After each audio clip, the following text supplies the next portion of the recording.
There are 5 aspects to Jivan Mukht, to this whole process. The first one is freedom, wisdom, and experience of God, or the infinite self, can be realized and experienced while we are alive.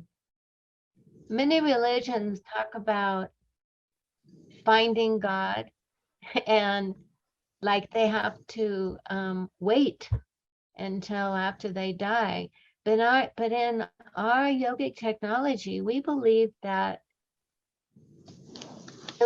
we don't find God, we are God.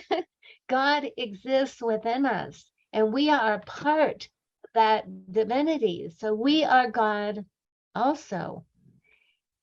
But what we need to do is allow it, allow that divinity within us.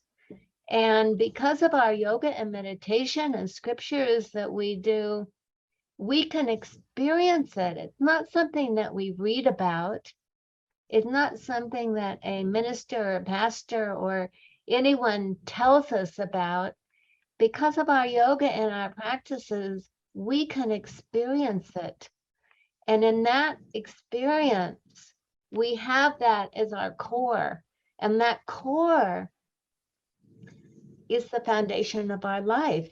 So no matter what stress, no matter what tragedies or challenges that come to us in life, we have that core. It's like our inner divine family that will protect us, hold us, support us, and be there for us in whatever we're going through in life. And in that way, we can experience then heaven on earth.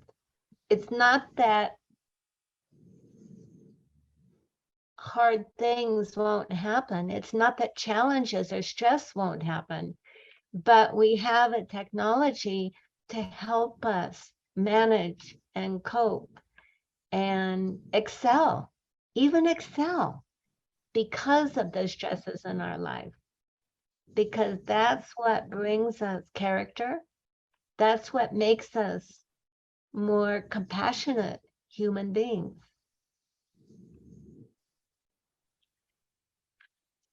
But when we experience separation, and it's not because the divine or God or whatever you want to call it leaves us, we separate. They're not separating from us. So in our practices, daily, we can reconnect to that experience of being one with the one. And we have many meditations that do that in our technology.